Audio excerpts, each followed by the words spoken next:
اللہ کے نبی نے فرمایا نساء کاسیات عاریات ممیلات و مائلات، ایک ایسا زمانہ آ جائے گا کہ تم عورتوں کو دیکھو گے کہ بظاہر تو وہ کپڑے پہنے ہوئے ہوں گی، لیکن حقیقت میں وہ کپڑے نہیں ہوں گے، وہ اندر سے برہنہ ہوں گی، اندر سے ننگی ہوں گی۔ دیکھ لیجیے آپ، ہاف آستین کے کپڑے پہن رہی ہیں آپ، جو غیر شادی شدہ ہیں، جن کی شادی نہیں ہوئی، وہ شلوار سوٹ پہنتی ہیں، آستینیں کھلی ہوئی ہیں، دوپٹہ بھی اب سر پہ نہیں رہا۔ اللہ کے رسول جب معراج پہ گئے تو آپ نے دیکھا کہ کچھ عورتوں کو سر کے بال پکڑ کر ایک درخت سے لٹکا دیا گیا جہنم کے اندر، اور ان کو الٹا الٹا ان کو گھمایا جا رہا ہے، اور ان کے ہاتھ پیچھے سے باندھ دیے گئے ہیں، اور ان کے دونوں سینوں میں، عورتوں کے دونوں سینوں میں کھنجر ڈھونک دیے گئے ہیں یہاں سے، اور یہاں نکال لیا گیا ہے، یہاں سے کھنجر ڈالا، یہاں نکالا گیا ہے۔ پوچھا اللہ کے نبی نے جبریل یہ کون عورتیں ہیں جن کو اتنا دردناک جہنم میں عذاب دیا جا رہا ہے، جن کے سر کے بال پکڑ کر ان کو لٹکا دیا گیا ہے اور ان کے سینوں میں کھنجر چبھو دیے گئے ہیں؟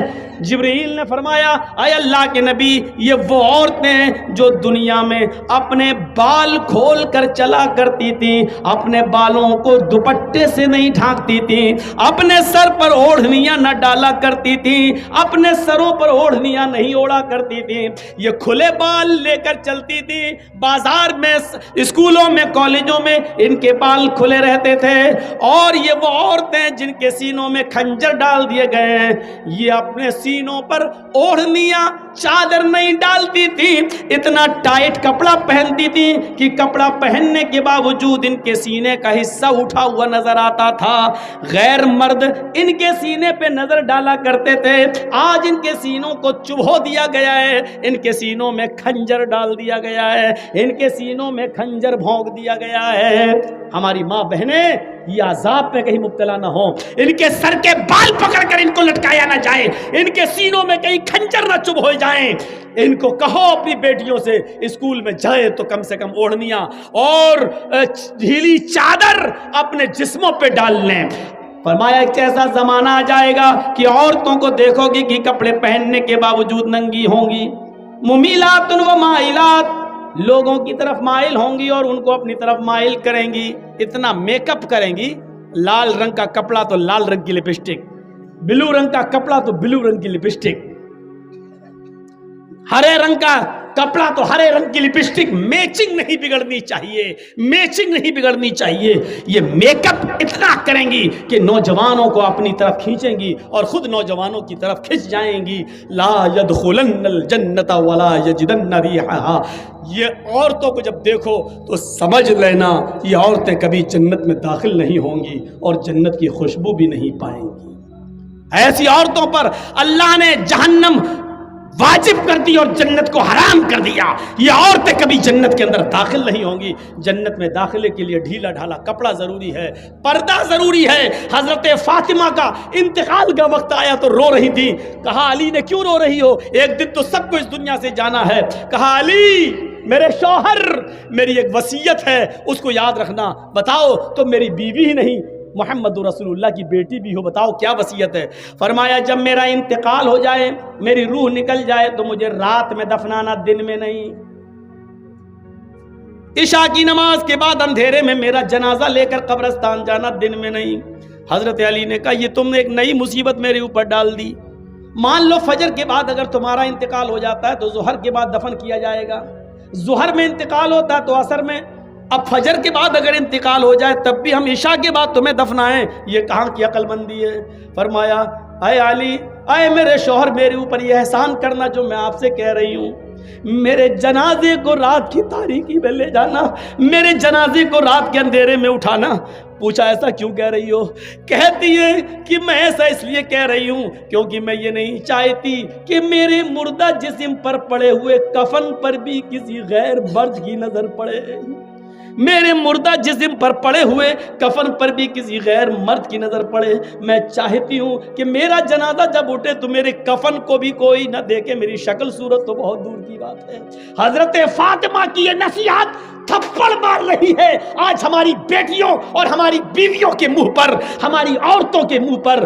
غور کریں، مرنے کے بعد کوئی نکاح نہیں کر سکتا ہے، مرنے کے بعد کوئی کسی سے دلچسپی نہیں رکھتا ہے، کتنی خوبصورت لڑکی کیوں نہ زمین پہ پڑی ہو، اگر مر گئی تو اس کی طرف کوئی انٹرسٹ نہیں لیتا ہے۔ لیکن حضرت فاطمہ کیا کہہ رہی ہیں کہ میرے انتقال کے بعد میرے مرے ہوئے جسم پر پڑے ہوئے کفن پر بھی کسی غیر مرد کی نظر نہ پڑے۔ ایک طرف اس پردے کو دیکھیے اور ایک طرف ہمارا سماج، ہماری سوسائٹی، اور اس سوسائٹی میں گھومنے والی آوارہ گائیں، آوارہ بھیڑوں کو دیکھیے۔ آج مجھے کہنا پڑ رہا، آوارہ گائیں، آوارہ بھینسیں، آوارہ بکریاں، آوارہ بھیڑیں، ان کو کہنا پڑ رہا ہے۔ آپ یہ مت کہیے کہ مولانا جرجیس مثال غلط دے رہے ہیں، ضرورت پڑنے پر قرآن نے بھی چوپایوں کی مثال دی ہے۔ اولئک کالانعام بل ھم اضل، یہ چوپایوں کی طرح ہیں بلکہ ان سے بھی زیادہ گئے گزرے۔ جب قرآن انسان کو اللہ چوپایوں کی طرح کہہ سکتا ہے، اگر ہم نے ان کو بے لگام گھوڑی اور بے لگام اونٹنی یا ہم نے آوارہ بھیڑ و بکری کہہ دیا تو کوئی غلط نہیں کیا، کوئی غلط نہیں کیا۔ تم ہنس رہے ہو، یہ رونے کا مقام ہے، رونے کا۔ ہماری بہنوں بیٹیوں کے لیے کہاں پر میٹنگیں ہو چکی ہیں کہ ان کو کالجز اور یونیورسٹی میں پڑھاؤ اور جگہ دو اور غیر مسلموں سے ان کے نکاح کرواؤ اور 2-4 بچے پیدا کر کے بچے اپنے پاس رکھ کے ان کو چھوڑ دو۔ ہماری بیٹیوں کے خلاف میٹنگیں ہو چکی ہیں، آپ ہنس موبائل میں لگے ہو، ایکسکیوز می، ہائے ہائے ڈارلنگ، اسی میں آج ہم پڑے ہوئے ہیں۔ یاد رکھو، جس راستے پہ تم چل رہے ہو، اللہ کی قسم یہ راستہ تمہارے گھر تک جاتا ہے، تمہاری دہلیز تک جاتا ہے۔ قرآن نے زنا کو کیا کہا ہے؟ لا تقربوا الزنا۔ قرآن نے کیا کہا ہے؟ لا تقربوا الزنا انہ کان فاحشۃ وساء سبیلا۔ یہ بہت گندا راستہ ہے۔ اللہ نے زنا کو گندا راستہ کیوں کہا؟ زنا کو یہ نہیں کہا گندا کام، اللہ نے کیا کہا؟ گندا کام تو ہے ہی لیکن بہت گندا راستہ بھی ہے۔ یہ گندا راستہ کیوں کہا؟ پورے 1 سال تک میں یہی ڈھونڈتا رہا کہ جب زنا گندا کام تھا تو گندا کام کہہ دیا تھا، اللہ نے کافی تھا، لیکن گندا راستہ کیوں کہا ہے؟ زنا راستہ کیسے ہو سکتا ہے؟ گندا راستہ 1 سال تک پڑھا، 1 سال تک کتابوں کی ہم نے پنے پلٹے، 1 سال تک ہم نے چیک کیا، 1 سال تک مولویوں سے رابطے قائم کیے، 1 سال تک بڑے بڑے علماء سے ہم نے کانٹیکٹ کیا، تب 1 سال کے بعد ہم اس نتیجے پہ پہنچے کہ اللہ نے اس کو گندا راستہ اس لیے کہا کیونکہ جس راستے پہ تم چل رہے ہو اس کی منزل تمہارے گھر تک جاتی ہے۔ یعنی تم دوسروں کی بہن بیٹی کے ساتھ جو زنا کرنے کا ارادہ کرتے ہو، حقیقت یہ ہوتی ہے کہ جس راستے پہ چل کے تم دوسروں کی بہن بیٹیوں کی عزت لوٹتے ہو، یہ راستہ تمہارے گھر تک جاتا ہے، یعنی تمہاری بہنوں بیٹیوں کی عزت بھی لوٹی جاتی ہے۔ اس لیے اللہ تعالیٰ نے اس کو گندا راستہ کہا ہے۔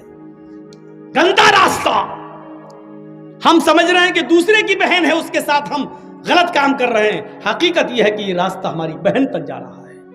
ہم سمجھ رہے ہیں کہ دوسرے کی بیٹی ہے جس کے ساتھ ہم غلط کام کر رہے ہیں، حقیقت یہ ہے کہ ہم اپنی بیٹی کے لیے دروازہ کھول رہے ہیں اور یہ راستہ ہماری بیٹی تک آتا ہے۔ کتنے دن ہو گئے ہم نے نہیں بتایا، اور شاید آپ کو معلوم ہو کہ ہمارے علاقے کا واقعہ ہے کہ ایک امیر آدمی نے ایک رکشہ چلانے والے کو، جس کی صرف ایک بہن تھی، بس ایک بہن، کوئی نہیں تھا اس کا، کسی بات پر ناراض ہو کر FIR کر کے اس لڑکے کو جیل پہنچا دیا۔ اب بہن اکیلی ہو گئی، محلے کے لوگوں نے ساتھ دیا، اس کا کھانا پانی ہر طریقے سے اس کو کوئی تکلیف نہیں ہونے دی۔ 4 سال کے بعد جب لڑکا جیل سے چھوٹا تو بہن اپنے بھائی سے چپک گئی، رونے لگی۔ بھائی نے تسلی دی، بہن اب کیوں روتی ہو، میں تو آ گیا ہوں۔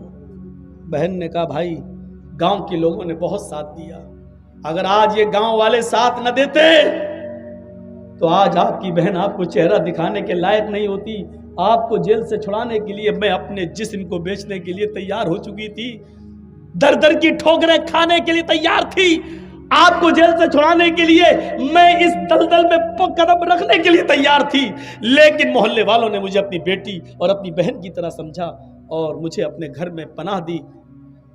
بھائی نے اپنی بہن کے منہ پر ہاتھ رکھا۔ ارے چاچا جی چپ کرا دو ان کو، میرے کان میں آواز جا رہی۔ وقت ہے ان کا من ربو کا اور ماں دینوں کا تیاری کریں کہ تمہارا رب کون ہے. فرشتے سوال کریں گے. اسٹیج پہ بول رہے ہیں چاچا. سنیے میرے بھائیوں, تعجب کرو گے, لڑکے نے اپنی بہن کے منہ پہ ہاتھ رکھ لیا. چپ, جو منہ میں آتا بکتی چلی آ رہی ہے. کہ بھائی جو حقیقت ہے. چپ, کون ہے جو میری بہن پر غلط نظر ڈال سکے؟ آج تک اس زمین کی دھرتی پر, آسمان کے نیچے کسی ماں نے وہ بیٹا پیدا نہیں کیا جو میری بہن پر غلط نظر ڈال سکے. بہن نے کہا بھائی اتنا وشواس ہے میرے اوپر؟ کہا نہیں تیرے اوپر نہیں, اپنے اوپر. کہا ہے کیسے؟ کہا میری بہن تو جانتی ہے کہ تیرا بھائی کیا کرتا ہے؟ کہا رکشہ چلاتا ہے. تیری بہن, تیرا بھائی صبح اٹھتا ہے شام تک رکشہ چلاتا ہے, تجھے پالتا ہے پوستا ہے اور تیرے جہیز کے سامان کی تیاری کرتا ہے, تیرا گھر بسانے کی تیاری کرتا ہے. تیرے بھائی کے رکشے پر صبح سے لے کے شام تک پتہ نہیں کتنی عورتیں بیٹھتی ہیں اور کتنی اسکول کی اور کالج کی لڑکیاں تیرے بھائی کے رکشے پر بیٹھتی ہیں. میری بہن, تیرے بھائی کے رکشے پر جتنی بھی لڑکیاں آج تک بیٹھی ہیں, میں نے ان لڑکیوں کو اپنی بہن کی نظر سے دیکھا. جب میں نے آج تک کسی کی بہن پر غلط نظر نہیں ڈالی تو میری بہن پر غلط نظر کون ڈال سکتا ہے؟ یہاں بیٹھے ہوئے جتنے لوگ ہیں سماجیوں, سنو, اتر دیناج پور کے چپے چپے سے آنے والوں سنو, اپنی بہن پر بھروسہ وہی کرنا یہاں سے اٹھنے سے پہلے جو اپنے آپ کو بھروسے کے لائق سمجھتا ہو. اتنا یاد رکھنا, اگر تم نے کسی کی بہن اور کسی کی بیٹی کی عزت و آبرو سے کھیلا ہے تو حقیقت میں تم نے اپنی بہن اور اپنی بیٹی کی عزت و آبرو سے کھیلا ہے. اس نوجوان نے صاف کہا, میں نے آج تک تیرے بھائی کے رکشے پر جتنی لڑکیاں بیٹھی بہن کی نظر سے دیکھا. جب میں نے کسی کی بہن پر غلط نظر نہیں ڈالی تو میری بہن پر کون غلط نظر ڈال سکتا ہے؟ اس جملوں سے ہمیں اور آپ کو سبق لینا چاہیے. سبق, اگر آپ نے کسی کی بہن اور بیٹی پر غلط نظر ڈالی تو یاد رکھنا ہم نے راستہ بنا دیا ہے اپنے گھر میں اپنی بہن اور اپنی بیٹی کے دروازے تک پہنچنے کا. الفاظ کڑوے ہیں مگر حق بجانب ہوں, الفاظ سخت ہیں لیکن اللہ کی قسم غلط نہیں ہے. الفاظ میں تھوڑی سی سختی ہے لیکن میں معافی نہیں مانگوں گا کیونکہ معافی کا چندہ کرنے کی عادت میری نہیں ہے. کس بات پر معافی مانگوں؟ کوئی غلط بات میں نے نہیں کہی ہے. اگر تم دوسروں کی بہنوں بیٹیوں پر غلط نظر ڈالو گے تو ہماری بہنوں بیٹیوں پر بھی غلط نظر ڈالی جائے گی. کما تدین تدان, عربی زبان کا مقولہ ہے, جیسا کرو گے ویسا بھرو گے. یہ حالات ہے, یہ صورتحال پیدا ہوئی. ایک جہیز کی لعنت ہم ختم نہیں کر پا رہے ہیں. اکیلے محمد رسول اللہ نے کتنی برائیوں کو ختم کیا. شراب مکے میں بہہ گئی, جوا ختم ہو گیا, اور امن و امان ایسا کہ آج بھی سعودی عرب کے اندر اگر 5 ریال اور 10 ریال بھی پڑے ہوں تو ڈر سے کوئی اٹھاتا نہیں ہے. اگر اٹھا لیں گے کیمرے میں ریکارڈ ہو گیا تو کہیں میرا ہاتھ نہ کاٹ ڈالا جائے. آج بھی امن و امان اور شانتی کا ایسا گہوارہ بن گیا ہمارا عرب ملک. آپ غور کر رہے ہیں؟ مدرسے چلائیے, اللہ آپ کے ان مدرسوں کو دن دونی اور رات چوگنی ترقی عطا فرمائے. ان سے علماء اور حفاظ کا ایک ذخیرہ نکالے اور بار الہ ان علماء اور حفاظ کو چپے چپے میں بھیج کر ان سے دین کی خدمت لے لے. لیکن سنو, ہمیں سماج کی برائیوں کو خود آگے بڑھ کر دور کرنا ہوگا. کیا آپ نے کسی مولانا کو یہ پاور دیا؟ صرف اتنا پاور ہے کہ جرجی صاحب یہاں کرسی پر بیٹھے ہو, 1.5 گھنٹہ 2 گھنٹہ جتنی دیر بول رہے ہو, بس یہاں پر جو چاہو بول دو. کیا آپ نے کبھی ہمیں یہ موقع دیا ہے کہ کسی کے بارات میں لڑکے کی ہم جائیں اور وہاں پر یہ کہہ سکیں کہ یہ 300 آدمیوں کی جو بارات آئی ہے یہ غلط ہے, اسلام کے خلاف ہے, شریعت کے خلاف ہے؟ مولانا جرجیز کو آپ بارات سے باہر بھگا دیں گے, کہیں گے چل جلسے میں بولنا, یہ تیرے باپ کی بارات نہیں ہے، میرے بیٹے کی بارات ہے. آپ یہ پاور نہیں دے سکتے مولانا جرجیز کو. آپ کی شراب کی دکان کھلی ہوئی ہے، مولانا جرجیز تو شراب کی دکان پر کھڑے ہو کر اگر یہ کہے کہ غلط ہے بند کرو، کتنے لوگوں کی زندگیاں برباد ہو رہی ہیں، آپ بھگا دو گے. ارے صاحب اس کی دکان کو لائسنس ملا، تم کون ہوتے بولنے والے؟ صاحب حرام ہے یہ، صاحب جلسے میں بولو، جمعے کے ممبر پہ بولو، خطبے میں کھڑے ہو کے یہاں کیوں بولو؟ بھاگو، تمہاری غلطی ہے، آپ موقع نہیں. حضرت عمر فاروق نے ایک آدمی کو دیکھا، وہ آگے آگے جا رہا ہے اور اس کا یہ پیجامہ ٹخنوں سے نیچے ہے. یہ ٹخنوں سے نیچے جو ہم کپڑے پہنتے ہیں نا، نماز پڑھی اوپر کر لیا بس، اور نماز پڑھنے کے بعد پھر نکال دیا، پھر ٹخنے سے نیچے گر رہا ہے. یہ ٹخنے سے نیچے والا حصہ جہنم میں جلایا جائے گا. ٹخنا ہے یہ، اس سے اوپر پہننا ہے یہاں، اس سے نیچے والا حصہ تکبر کی علامت ہے، تکبر کی. صاف کہہ دیا کہ نیچے جتنا بھی پیجامہ یا لنگی آپ کی لٹک رہی ہوگی اتنا حصہ کاٹ کر آپ کا جہنم کے اندر جلایا جائے. اور حدیث اللہ کے رسول کی ہے کہ اللہ تعالیٰ قیامت کے دن ان 3 لوگوں پر رحمت کی نظر نہیں ڈالے گا. ان 3 لوگوں میں ایک شخص یہ بھی شامل ہے جس کا پیجامہ یا لنگی ٹخنے سے نیچے لٹک رہا. حضرت عمر فاروق نے ایک آدمی کو دیکھا کہ اس کا پیجامہ ٹخنے سے نیچے لٹک رہا ہے تو دور سے آواز دیتے ہیں. اس نے نہیں سنا، آپ نے پھر زور سے آواز دی، احائز انت یا رجل. اس نے پیچھے مڑ کے دیکھا کہ حضرت عمر آ رہے ہیں. جی جی کیا؟ احائز انت. عربی کے جملے دیکھیے، حضرت عمر نے کیا کہا؟ احائز انت، کیا تجھے مہینہ آ رہا ہے؟ مہینہ سمجھتے نا، لیڈیز کو جو پیریڈ آتا ہے، جو MC ہوتی ہے، مہینے میں چند دن ان کو جو بلڈ آتا ہے. تو حضرت عمر نے اس آدمی سے کہا احائز انت، کیا تجھے پیریڈ آ رہا ہے؟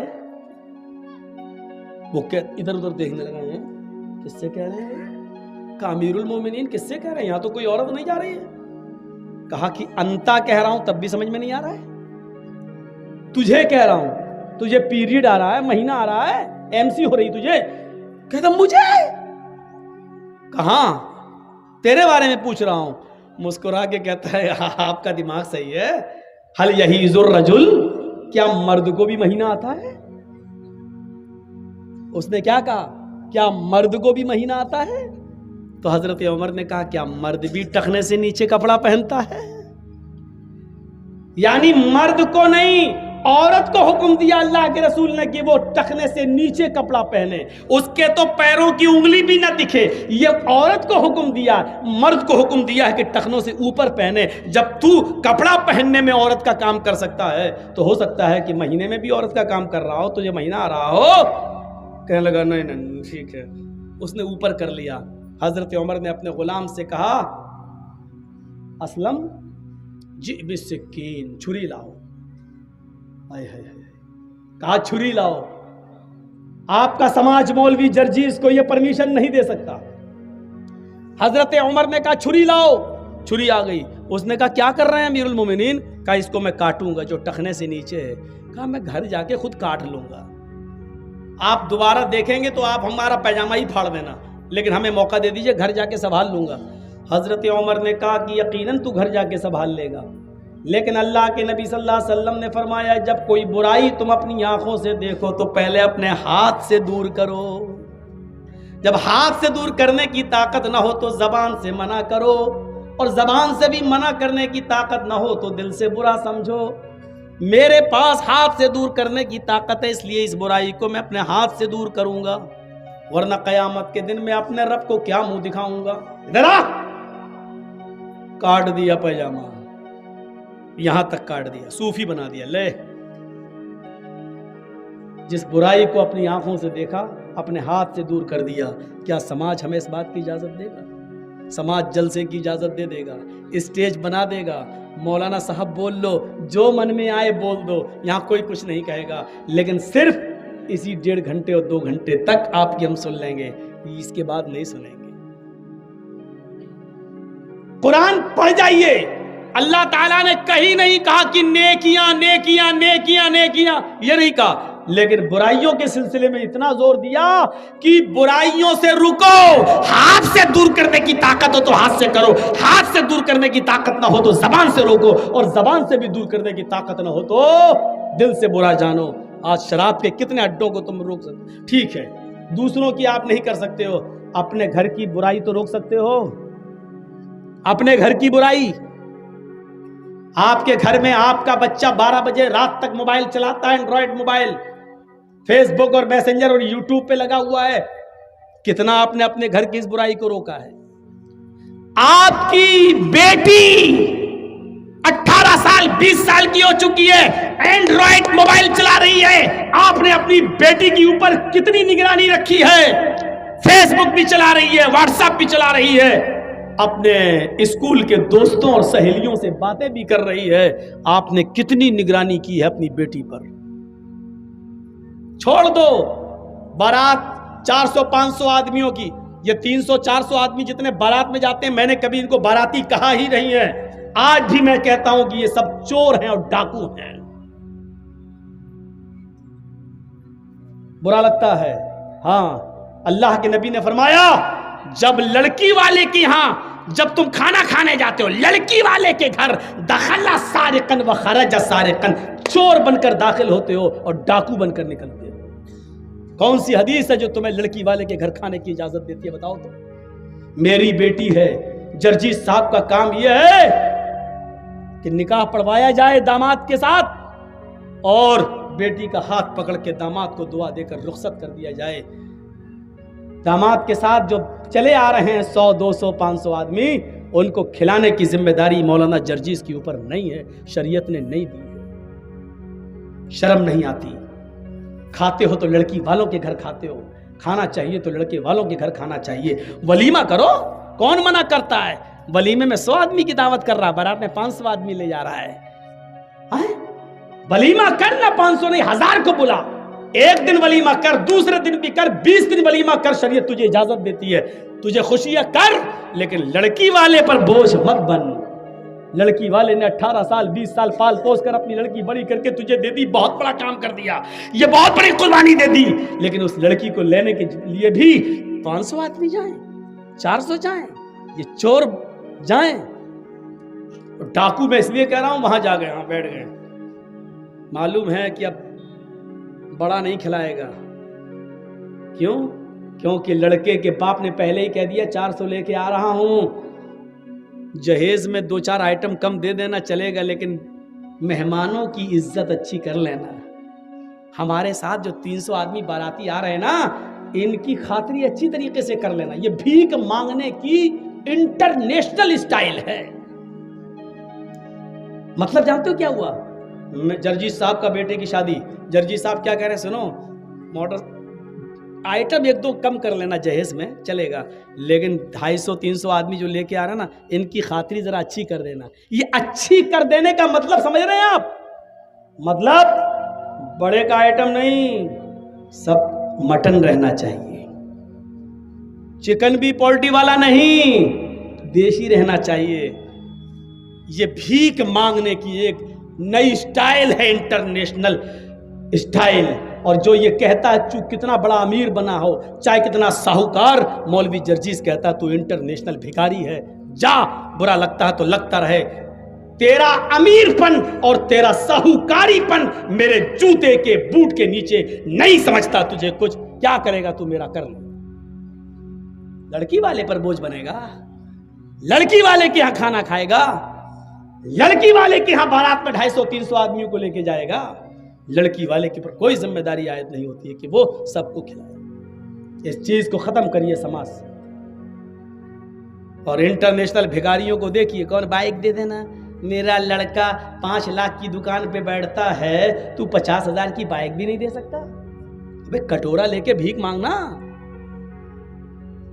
دروازے پر جرجیز کے جب کوئی لنگڑا آدمی آتا ہے تو 10 روپے دینے میں فخر ہوتا ہے کہ چلو پیروں سے معذور ہے، کمانے کے لائق نہیں ہے۔ ایک اندھا آتا ہے 100 روپے دینے میں اچھا لگتا ہے، آنکھوں سے اندھا، کمانے کے لائق نہیں ہے، ان بیچاروں کو بھکاری سمجھ کر دے دیتا ہوں، یہ بیچارے کمانے کے لائق نہیں ہیں۔ دونوں ہاتھوں سے مضبوط ہٹا کھٹا ہٹا موٹا تازہ تندرست امیر باپ کی بگڑی ہوئی اولاد اور اپنے لڑکے کے نام پر موٹر سائیکل مانگ رہا ہے. ایمانداری کے ساتھ بتاؤ, اندھا لنگڑا لولا جو اللہ کے نام پہ 10-20 روپے مانگے وہ بڑا بھکاری ہے, یا جو اپنے بیٹے کے نام پہ بائک مانگے وہ بڑا بھکاری ہے؟ مولوی جرجیس کی نظر میں انٹرنیشنل بھکاری وہ ہے جو اپنے بیٹے کے نام پر بائک مانگ رہا ہے. تو انٹرنیشنل بھکاری ہے بے ایمان کمینے, تو اس بھکاری سے بڑا ہے جو لنگڑا اور لولا اور اندھا اور اپاہج ہے. تو اس بھکاری سے بڑا ہے, تو انٹرنیشنل بھکاری ہے. شرم آنی چاہیے, شرم. تو یہ چیزیں ہمیں اپنے سماج سے دور کرنے کی ضرورت ہے. حضرت عمر فاروق کے زمانے میں تو ایک ایک چیز پر نظر رکھی جاتی تھی, ایک ایک چیز پر. حضرت عمر رات کی تاریکی میں گشت کر رہے ہیں. اب دیکھیے, اچھا یہاں دیکھتا ہوں میں, بس میں نے دیکھ لیا ہے. اب سنیے, میری نظر میں آ گیا, میری آنکھوں نے فوٹو کھینچ لیا اس کا. حضرت عمر رات کی تاریکی میں گشت کر رہے ہیں. ایک دروازے سے کے پاس سے گزرتے ہیں, اندر ایک عورت کے کراہنے کی آواز آتی ہے. آگے بڑھتے ہیں تو سنتے ہیں کہ ایک عورت شعر پڑھ رہی ہے, اور شعر پڑھتے ہوئے کہہ رہی ہے, اگر مجھے عمر کے سپاہیوں کا ڈر نہ ہوتا تو آج میں نضر ابن حارث کو اپنے گھر بلاتی, اور آج میری 4 پائیوں کی چولیاں بول رہی ہوتی. مجھے عمر کا ڈر نہ ہوتا تو آج نضر ابن حارث سے میں اپنے جسم کی تسکین کر لیتی, نضر ابن حارث کو بلا لیتی اور میں اس کے ساتھ اپنا منہ کالا کر لیتی, اپنی 4 پائی کی کچر مروا لیتی, اس کی آوازیں نکل جاتی. یہ عربی میں شعر پڑھ رہی تھی جس کا ترجمہ میں نے آپ کے سامنے رکھ دیا. حضرت عمر نے اس مکان کا نمبر نوٹ کر لیا, ذہن میں بٹھا لیا, اور پتہ لگانے لگے کہ نضر ابن حارث کون ہے. یہ عورت نضر ابن حارث کو کیوں یاد کر رہی تھی؟ جب نضر ابن حارث کو بلا کر حضرت عمر کے پاس لایا گیا تو کیا دیکھتے ہیں کہ وہ تو بہت نیک آدمی ہے, بہت شریف آدمی ہے, بڑے عبادت گزار ہیں. پوچھا امیر المومنین نے, عمر فاروق نے, اے نضر, اس جگہ پر میرا گزر ہوا, وہاں ایک عورت رہتی ہے اس نام کی, مجھے بتاؤ کہ اس نام کی عورت سے تمہارا کیا تعلق ہے؟ نضر ابن حارث نے کہا, اللہ کی قسم نہ تو میں نے اس عورت کا نام سنا ہے اور نہ ہی میں اس عورت کو جانتا ہوں کہ وہ کون ہے. وہ مجھے کیسے جانتی, مجھے نہیں معلوم. جب انہوں نے قسم کھا کر یقین دلایا تو حضرت عمر نے ان کو چھوڑ دیا. لیکن حضرت عمر کو بڑا تعجب ہوا کہ نضر ابن حارث نے کہ اندر اس عورت نے کیا دیکھ لیا ہے جو ان کو یاد کر رہی تھی. ایک طرفہ آگ لگی ہوئی تھی محبت کی اور کہہ رہی تھی کہ اگر مجھے عمر کا ڈر نہ ہوتا تو نضر ابن حارث کو میں اپنی 4 پائی پر بلاتی اور آج میں اس کے ساتھ زنا کرتی, میں اس کے ساتھ مکالا کرتی. اب حضرت عمر نے اس عورت کو بلوایا. جب وہ عورت آئی تو اس سے پوچھا, اے عورت, نضر ابن حارث کون ہے؟ پہلے تو وہ آناکانی کرنے لگی, کون نظر, نہیں میں نہیں جانتی. حضرت عمر نے اپنے خادم سے کہا, کوڑا نکالو, یہ ایسے جواب نہیں دے گی. جب حضرت عمر فاروق نے کوڑے کو لہرایا تو کہنے لگی, بتا رہی ہوں. کوڑا دیکھتے ہی کہنے لگی, بتا رہی ہوں. پھر اس نے بتایا کہ نضر ابن حارث مجھے نہیں جانتا, لیکن میں نضر ابن حارث کو اچھی طرح جانتی ہوں اور میرا دل اس کے اوپر آمادہ ہے. میرا شوہر کئی سالوں سے گیا ہوا ہے, ابھی تک لوٹ کر نہیں آیا ہے. تو کہا, یہ بتاؤ نضر ابن حارث تو تمہیں جانتے ہی نہیں ہے, پھر کیا بات ہے؟ تمہیں نظر کے اندر کیا چیز اچھی لگی؟ کون سی چیز ہے نظر کی جس نے تمہارے دل میں نظر کے لیے جگہ بنا لی؟ عورت کہتی ہے, امیر المومنین, ہمیں نضر ابن حارث کے آگے کے بال بہت اچھے لگتے ہیں, ان کے زلفیں بہت اچھی لگتی ہیں. جب وہ امامہ یا پگڑی اتار لیں تو ان کے بال آگے کے بڑے خوبصورت ہیں, اور ان بالوں کی وجہ سے میرا دل نضر ابن حارث کے اوپر آ گیا. آپ نے کہا, جاؤ اب نضر ابن حارث کو دوبارہ بلایا گیا. نضر ابن حارث جب دوبارہ آئے, امیر المومنین نے کہا آئے نضر پگڑی اتارو. نضر ابن حارث نے جب عمامہ اتارا, پگڑی اتاری, تو کیا دیکھتے ہیں کہ ادھر کے آگے کے بال واقعی ان کے بڑے ہوئے ہیں. یہاں آپ پیچھے کے بال بڑھا سکتے ہیں تھوڑے بہت, یہاں تک یہاں تک یہاں تک, لیکن آگے کے بال آپ یہ زلفیں جو ہوتی نا, کبھی دیکھیں کبھی کبھی کچھ لوگ تیرے نام سلمان خان ہجڑے جیسی وہ ایکٹنگ ایسے, یہ آگے کے بال صحیح نہیں ہے. قرآن نے آگے کے بالوں کے بارے میں کیا کہا؟ لَنَسْفَعًا بِالنَّاسِيَةِ, قیامت کے دن ہم ابو جہل کو پیشانی پکڑ کر گھسیٹیں گے اور گھسیٹ کر جہنم میں ڈال دیں گے. پیشانی, ماتھا تھوڑی پکڑا جاتا ہے, کوئی پکڑ کے دکھائے پکڑ جائے گا نہیں. تو پیشانی پکڑنے کا مطلب یہ آگے کے بال, یہ بال پکڑ کر ابو جہل کو گھسیٹ کر اس کو جہنم میں ڈالا جائے گا قیامت کے دن. تو میرے بھائیوں, آگے کے بال, پیشانی کے بال رکھنا یہ ابو جہل کی نشانی ہے, ابو جہل کی عادت ہے. ابو جہل نے آگے کے بال رکھے تھے, اس لیے اللہ نے ابو جہل کے بالوں کا ذکر کر دیا. ہم اس کو آگے کے بال پکڑ کر, پیشانی کے بال پکڑ کر اس کو گھسیٹتے ہوئے جہنم میں ڈال دیں گے.